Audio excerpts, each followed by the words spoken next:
Welcome, curious minds, to another deep dive. Today we're heading back, way back. We're going on a journey not just through time, but right into the foundations of human belief. We'll be exploring one of those massive shifts in human history, a real turning point, a revolution that didn't just change, how we ate or where we lived. It fundamentally reshaped what we believed about the world, about life itself. We're talking about the Neolithic Revolution, and right at its heart, something really powerful emerged. The Mother Earth cult. It really is astonishing, isn't it? When you think about how pivotal this period was, we're talking roughly 10,000 to 4,000 BCE, a huge span of time. And this wasn't just like a tech upgrade, better stone tools to farming. It was a complete spiritual recalibration. Imagine your whole worldview, everything you knew about survival, community, the divine, all turned upside down. The very core of belief systems, the rituals, the myths, they were all profoundly transformed. And that's really our mission for this deep dive. We want to unravel how this radical shift in lifestyle, moving from nomadic hunters to settled farmers, how that gave birth to these deep spiritual connections to the land, its fertility, its life-giving power. And to help guide you through this, we've pulled together a lot of different sources. We're looking at archaeology, history, sociology, anthropology, even comparative religion. The aim is to give you a really comprehensive view, to set the stage for understanding this ancient phenomenon, sure, but also to maybe see its surprising legacy, how it still kind of ripples through today. Okay, so let's start by really digging into this concept, the Neolithic Revolution. We hear the term, but what does it actually mean for humanity? Well, at its core, it's a fundamental turning point, an irreversible one in human history. Before this, for literally hundreds of thousands of years, our ancestors were mostly nomadic. Just picture these small groups, always following animal herds, gathering wild plants, always on the move. Their lives were completely dictated by finding resources naturally. Then, something amazing happened. Humans figured out how to grow their own food, how to domesticate animals. And that's the core transition from that hunter-gatherer life, always moving, to settled farming societies. It's hard to really capture how revolutionary this was. It wasn't just diet. It redefined our whole relationship with the environment. Right. And when did this happen? Where did it start? Was it like a sudden switch flipped everywhere? No, definitely not sudden or simultaneous. The very first signs, the earliest sparks, started around 10,000 BCE, and primarily in a region we call the Fertile Crescent. That's, the modern Middle East, Mesopotamia, Anatolia, the Levant. This area, it just had the right conditions. Wild grains that were easy to cultivate, animals that could be domesticated. But, and this is key, it didn't just instantly spread worldwide from there. The Neolithic Revolution unfolded differently at different times all over the globe. Sometimes ideas spread, culture diffused. Other times, people figured it out independently. It adapted, it evolved. It was more like a mosaic of transformations, really, not just one single event. Okay, so what were the actual innovations? What were people doing differently that kicked this all off? The foundations were definitely plant and animal domestication. So instead of just finding wild wheat or barley or picking lentils, people started actively growing them. That means understanding growth cycles, selecting the best seeds, preparing the soil. It's deliberate, active. And at the same time, instead of just hunting wild sheep or goats or cattle, they began managing them, breeding them selectively. It wasn't just about corralling animals. It was understanding their behavior, feeding them, protecting them, shaping them over generations. This shift from just taking what's there to actively managing it, from foraging to farming, hunting to herding, that changed everything. Daily life, diet, their whole existence. I can almost picture it. If you're putting all that effort into planting crops, tending animals, you can't just pack up and leave, right? That must have directly led to settling down, the dawn of sedentary life. You hit it exactly. Agriculture pretty much demands permanence. You plant a field, you sow the seeds, you wait for them to grow, you harvest. You can't do that if you're constantly moving. So yeah, to make farming work, people had to abandon the nomadic life. They built permanent settlements. And this led to some incredible early villages, even cities. Amazing achievements. Think about Çatalhöyük in Anatolia. Flourished around 7,500 to 5,700 BCE. It's one of the best preserved Neolithic sites we have. A real window into early urban life. Imagine a city of houses built right up against each other. Often no streets, you entered through the roof. Inside, amazing murals on the walls, hunting scenes, daily life, patterns, and they buried their dead right under the house floors, kept the ancestors close. And then there's Jericho. in Palestine, incredibly old, back to maybe 9,000 BCE. Jericho's famous for its age, yeah, but also its early walls, massive stone walls, a big tower, suggests organized labor, maybe defense. And then the really mysterious one, Göbekli, southeastern Turkey, even older, 9,600 to 7,000 BCE. Göbekli is just, wow. It's these incredible, complex temple structures. Massive carved stone pillars, T-shaped, weighing tons, covered in animal relief snakes, foxes, boars, vultures, and the kicker, it seems to have been built by hunter-gatherers before farming really took hold there. That really challenges the old idea that complex religion only came after farming settlements.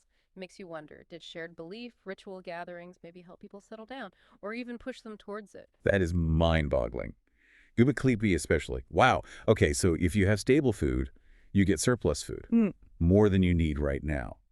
And that just ripples outwards through society, doesn't it? That's the economic reconfiguration. Precisely.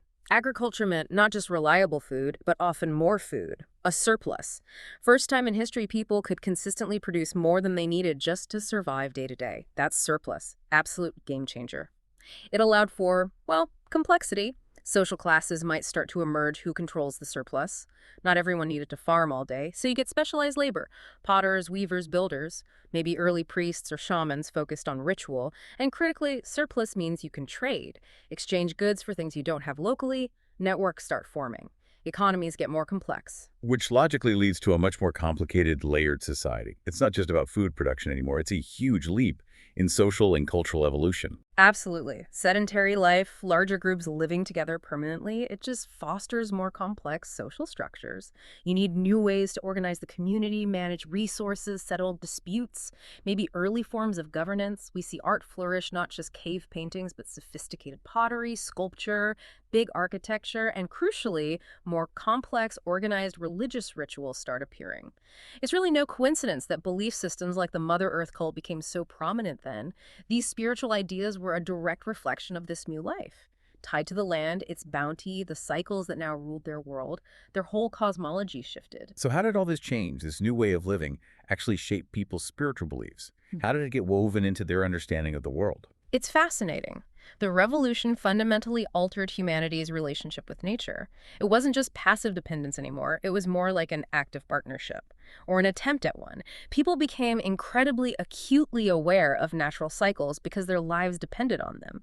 They watched the seasons meticulously, planting time, growth, harvest, the quiet winter, then the miracle of spring's return. They saw animals give birth, plants burst from the ground. They understood death was part of it too. This deep, immediate reliance, this awe at the earth's generosity and predictability, it led directly to religious symbols that venerated fertility, abundance. It was this intuitive sense that all life came from the earth, was sustained by its cycles, and returned to it. The earth was the source, the provider. That brings us perfectly to our main focus, Yes. the Mother Earth cult. So what exactly was this cult as we understand it from the Neolithic? Well, the Mother Earth cult is our term, really. A modern label for a widespread pattern of belief we see in the Neolithic. It embodies these core ideas, fertility, procreation, a continuity of life.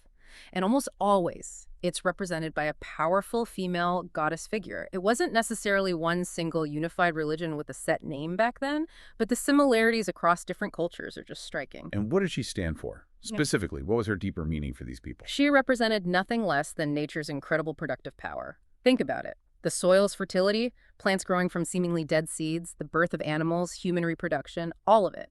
She was the symbolic womb of the earth, the source from which life emerged and returned. So while her specific name or image might vary place to place, they didn't call her Mother Earth. Obviously, the themes are constant. Fertility, abundance, and that crucial cycle, life, death, rebirth.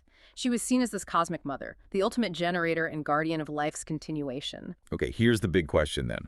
Why? Why did this particular idea, this cult, become so central, so widespread during the Neolithic? Well, if you link it back to the agricultural revolution, it starts to make a lot of sense. Farming wasn't just important, it became absolutely vital for survival, prosperity.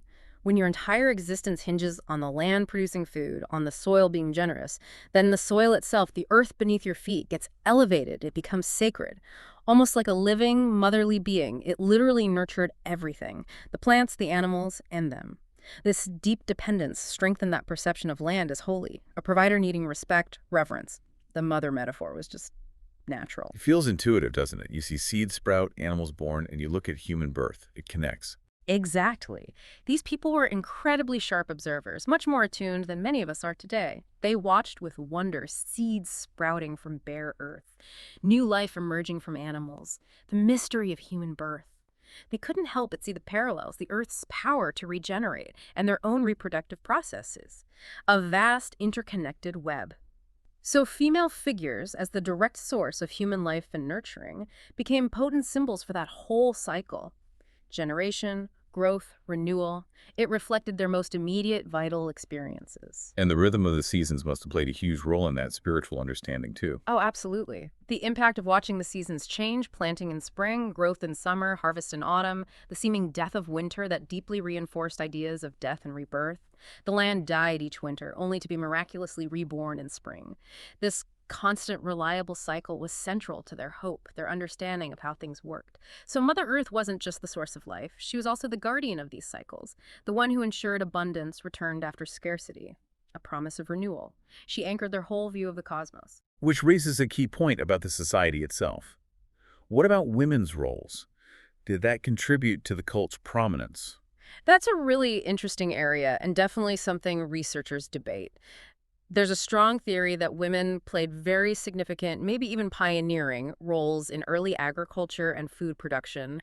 They were likely the main gatherers of wild plants initially. Yeah. That gives you intimate knowledge of plant cycles, seeds, growing conditions. So this direct involvement in cultivating life, combined with their role in human birth and nurturing, could well have contributed to female figures becoming so important in the religious sphere. Their daily lives were just so tied to growth and nurture, it makes sense those ideas would extend to their spiritual beliefs. Female symbols would resonate deeply. Now, whether that translated to political power is another question, but their symbolic importance seems pretty clear. Okay, let's get into the proof. We're not just talking theories here. There's amazing archaeological evidence for this Mother Earth cult. What have we actually found? The evidence is incredible, really. It spans thousands of years in huge areas. We found thousands of figurines made of clay, stone, bone, even ivory. We see signs of temples, or at least dedicated sacred spots within settlements, and a whole range of consistent symbols on pottery, tools, even big stone structures. These aren't just isolated finds, they're widespread. They show a deeply ingrained belief system. It's a rare look into the spiritual world of people from so long ago. And Catalhuyuk in Anatolia is one of the absolute best examples, right? A real treasure trove. Tell us about that. Catalhuyuk, yes. Around 7500 to 5700 BCE. It gives us such rich detail.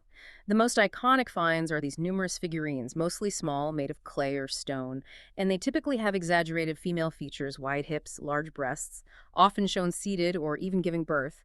Archaeologists widely see these as mother goddess figures, symbols of fertility, abundance, life's regenerative power. What's fascinating about Catalhuyuk is that these weren't just in special temples, they were found in houses, in niches near hearths. It suggests this reverence for the life-giving principle was woven into daily life, household rituals. I've seen pictures of that famous seated woman from Catalhuyuk. She looks so powerful, almost regal. She really is striking. That particular one shows a woman quite stout, seated. Her hands are resting on the heads of two big cats, maybe leopards or lionesses. She looks like she's on a throne flanked by them, or maybe even giving birth, with them as attendants or symbols of her wild power. Interpreting her as a birthing figure surrounded by symbols of untamed nature really highlights that connection. Female fertility, the natural world, the life force. The artistry is amazing for its time. Suggests real reverence. And then there's Göbekli Tepe. You mentioned it pushes the timeline back even further and adds this layer of mystery. Exactly. Göbekli Tepe, 9600 to 7000 BCE. It's one of the earliest known temple complexes anywhere.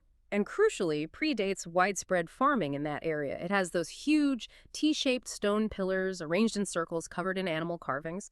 Now, you don't find as many overtly female figurines like at Catalhuyuk there, but some researchers point to stylized female symbols or argue the general lack of clear human-like gods suggests a focus on more abstract principles. Creation, fertility. The sheer effort needed to build Göbekli Tepe, likely by hunter-gatherers, implies incredible social organization and a powerful spiritual drive before settled farming. It really makes us ask, were places like this a cause of the Neolithic revolution, not just a result? Did coming together for ritual enable settling down? That's a huge point. The chicken and egg thing between belief and lifestyle. What about other places? The Malta temples. They're massive. Right. The megalithic temples of Malta Gunteja, Hagar Kim from about 3600 to 2500 BCE. Another incredible example of Neolithic spiritual focus. These are enormous stone structures, built with amazing precision. And inside, archaeologists found numerous figurines, often called the Fat Ladies, obese female figures. Like the others, these are linked to fertility cults, symbolizing abundance, prosperity, the earth's generative power, even the temple architecture itself with curved walls, womb-like chambers.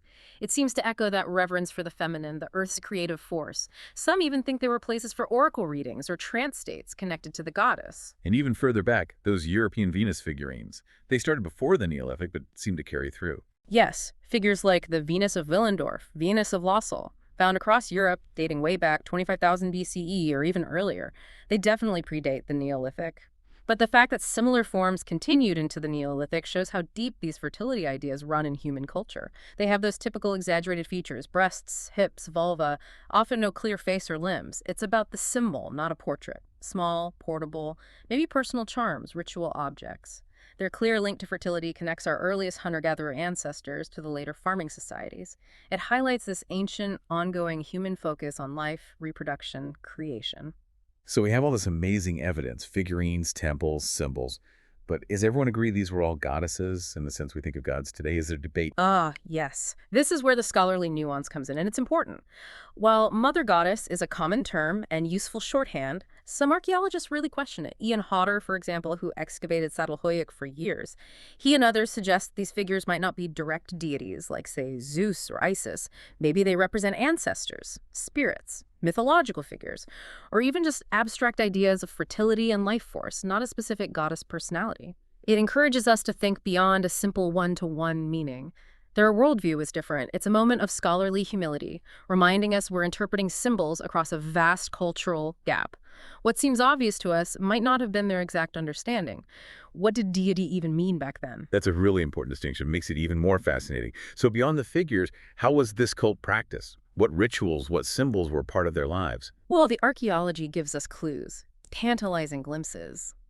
At Çatalhöyük, for example, rituals weren't just public. They happened inside homes, in specific sacred areas. Houses often had special niches, platforms, maybe small shrine-like areas, walls painted, plaster reliefs. And in these spots, we find bullheads, often plastered and painted, other fertility symbols. And those figurines, these weren't just decorations, they were part of sacred rites. Suggests the home itself as a spiritual center. The mother's influence was everywhere, from birth to death. And that life-death connection must have been incredibly powerful given the cycles they saw everywhere. Totally. Mother Earth wasn't just about birth and growth. She embodied the whole cycle. Life, death, regeneration. A really telling practice, seen at Çatalhöyük and other sites, was burying the dead under the house floors. It wasn't just practical, it's seen as deeply spiritual. The dead returning to the Great Mother, the Earth, who gave them life. And their presence kept a link between living and dead within the home. Sometimes skulls were removed later, plastered, painted, maybe displayed. Ancestor veneration, belief in the soul's journey, but still rooted in that cyclical earth connection, it blurred the lines between home and tomb, sacred and everyday. Were certain animals strongly linked to Mother Earth or her cult? Yes, animal symbolism was huge, very rich. The bull was incredibly powerful across many Neolithic cultures. Its strength, virility, often linked to fertility, maybe a consort to the goddess, or symbolizing the earth's raw energy. We find bull horns in shrines, clay bullheads, the snake too, hugely significant, often tied to renewal, rebirth because it sheds its skin, also linked to the earth, the underworld, life-death mysteries. We also see birds maybe representing the sky, spirit, and leopards or big cats like with the Çatalhöyük seated woman, probably symbols of wild nature, protection, maybe shamanic power. These weren't just random animals, they were potent symbols of the mother's power, the forces she embodied. And since farming was everything, I bet there were specific agricultural rituals, ceremonies dedicated to her. Oh, almost certainly. It's highly probable. Their crop success was literally life or death. So rituals to ensure good harvest, bless the fields, give thanks, critically important, and almost certainly dedicated to Mother Earth. You can imagine communal ceremonies in spring for sowing, maybe offerings buried in the field, ritual dances for rain, chants for growth.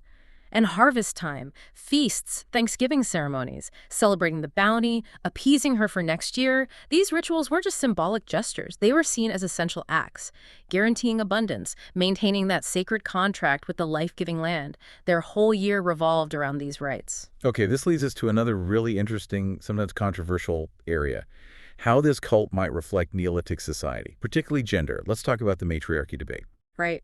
This is one of the most hotly debated topics in Neolithic studies. Some researchers, maybe most famously Marija Gimbutas, proposed this sweeping idea that Neolithic Europe was largely a matriarchal mother-goddess culture. She pictured these societies as peaceful, egalitarian, goddess-worshipping, possibly even matriarchal, meaning ruled by women, or at least very female-centered, with women holding significant power. Her work from the 70s onwards was really influential, offered this compelling vision of a harmonious, female-centric past, often contrasted with later male-dominated, warlike Bronze Age cultures. I gather that theory, while influential, has faced a lot of pushback from modern archaeology. That's correct. Gimbutas's work definitely brought important attention to female figures and sparked new questions. But her grand theory of widespread matriarchy, it's largely criticized now, not widely accepted by mainstream archaeology. The main issues are overgeneralization. Critics say she took symbolic evidence, like figurines, and interpreted it as direct proof of a social system, matriarchy, without enough solid evidence for female political or economic dominance. Lack of definitive proof. Plenty of female figures, yes, but very little clear archaeological evidence for actual matriarchal social structures, women holding systematic political power or property. Romanticized view. Some feel her interpretations might have been shaped by a desire for an idealized past, maybe selectively reading the evidence. So modern archaeology tends to see Neolithic societies as more likely egalitarian or maybe lightly hierarchical, but not rigidly matriarchal or patriarchal. Power dynamics were probably much more complex and fluid than that simple binary. Okay, so even if not strictly matriarchal, could women's vital roles in society still have elevated female figures religiously, even without political rule? Absolutely, and that's the more common view today. As we touched on, women's crucial roles in farming, food processing, plant knowledge, that could very well have contributed to female figures being so prominent spiritually. Their deep knowledge of plants, their daily work, processing food, weaving, pottery making, plus their unique role in childbirth and nurturing. These were all central to the community's survival. It makes perfect sense for these vital contributions to be reflected and celebrated in the spiritual realm.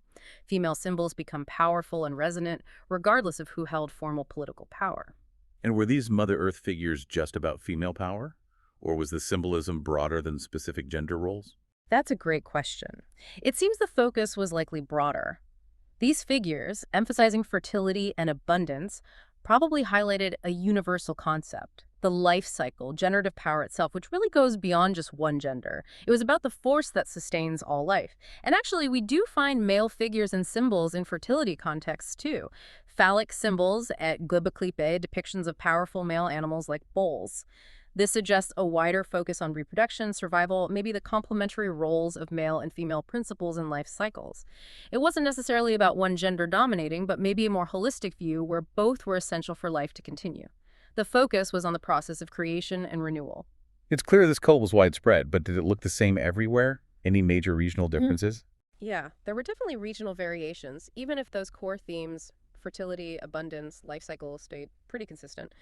The Fertile Crescent, being the birthplace of agriculture, naturally saw Mother Earth as a super powerful symbol. Mesopotamia, Anatolia.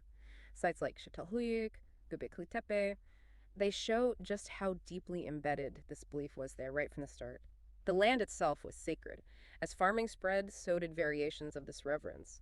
European Neolithic cultures, like the linear pottery culture across Central Europe, they clearly carried on these traditions. You see it in their fertility figurines, often stylized female forms, and evidence of agricultural rituals. The way the cult looked adapted to local styles, materials, traditions, but the basic idea persisted. And then in the Asian and Mediterranean, you get really rich examples. Malta, with its huge temples, Minoan Crete. Their Mother Earth figures got mixed with both farming and maritime fertility. Makes sense for island cultures. On Crete, those famous snake goddess figures, bare-breasted holding snakes, suggests a powerful female deity linked to Earth's bounty, maybe also healing or underworld powers. The Cycladic Islands had their unique minimalist marble figures, often female, found in graves, shows fertility and ancestor reverence were pervasive. For islanders, the sea was as vital as the land, so the goddess's domain probably grew to cover both, reflecting their specific lives. Now, this is where it gets really fascinating. This Mother Earth cult, it wasn't just a Neolithic thing that faded away, was it? It seems like it laid the foundation, like a spiritual template, for goddess beliefs in later, bigger civilizations, echoes that lasted for thousands of years. Absolutely.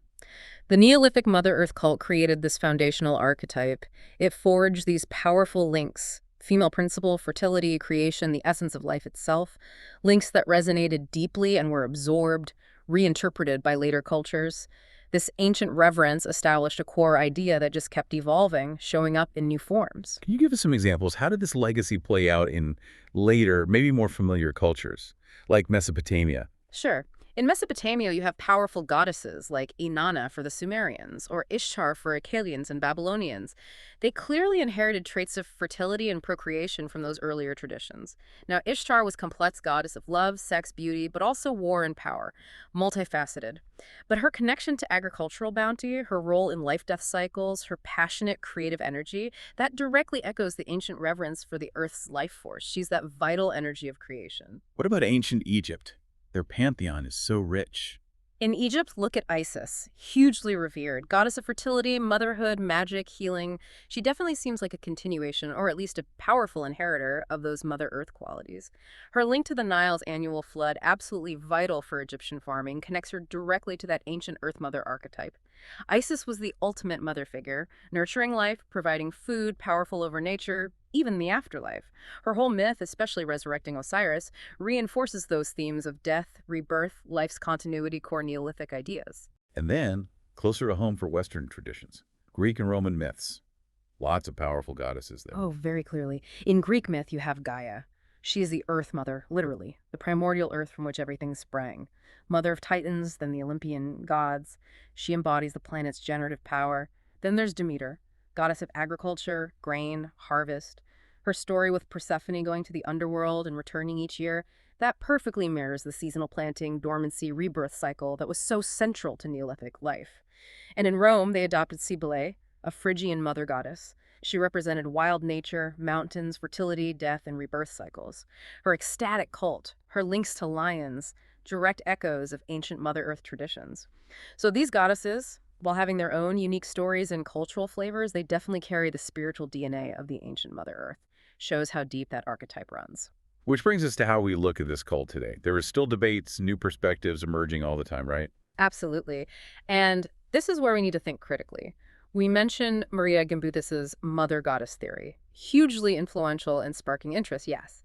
But modern archaeology often revisits it critically, focusing on those criticisms about overgeneralizing matriarchy. It's important to understand why it's debated lack of clear evidence for political matriarchy, potential for romanticizing the past.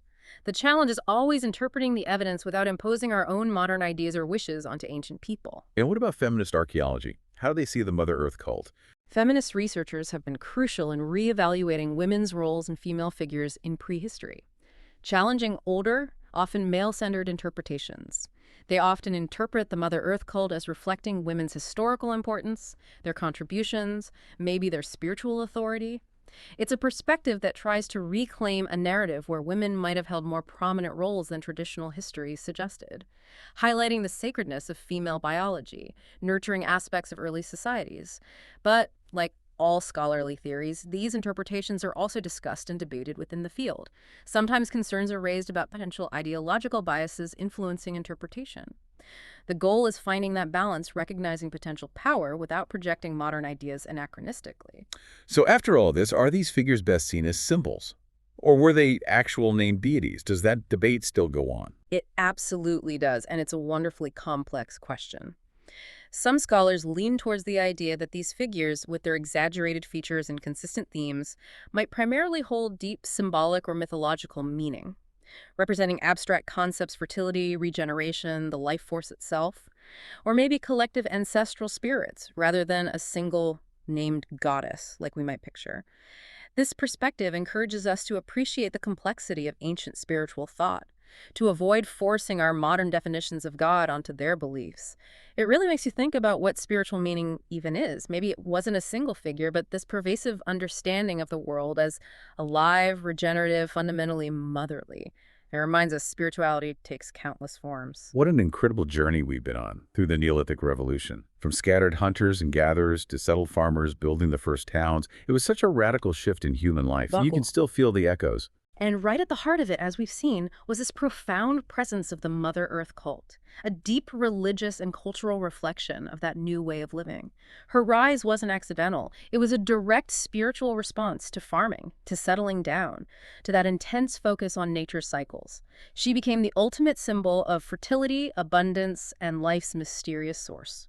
We've looked at so much amazing evidence, those iconic figurines from Settlehoyuk found right in their homes, the mind-bending structures at Guba Klipe that challenge our timelines. These sites really show the diversity, the depth of this ancient belief, how central it was to their world. And the legacy is just stunning. This cult, rooted so deeply in the earth, it really formed the foundation for so many later religious systems. It shaped how people saw their gods, understood creation, interpreted life cycles for thousands of years, left a huge mark on our spiritual landscape. So here's a thought to leave you with. Considering how Mother Earth still shows up today in modern spiritual practices, environmental movements, even just how we talk about the planet, what is this enduring connection to the Earth's nurturing power tell us about our fundamental human needs, our search for meaning, and maybe our deepest relationship with the natural world, even now in this technological age? Something to think about. Thanks for diving deep with us today.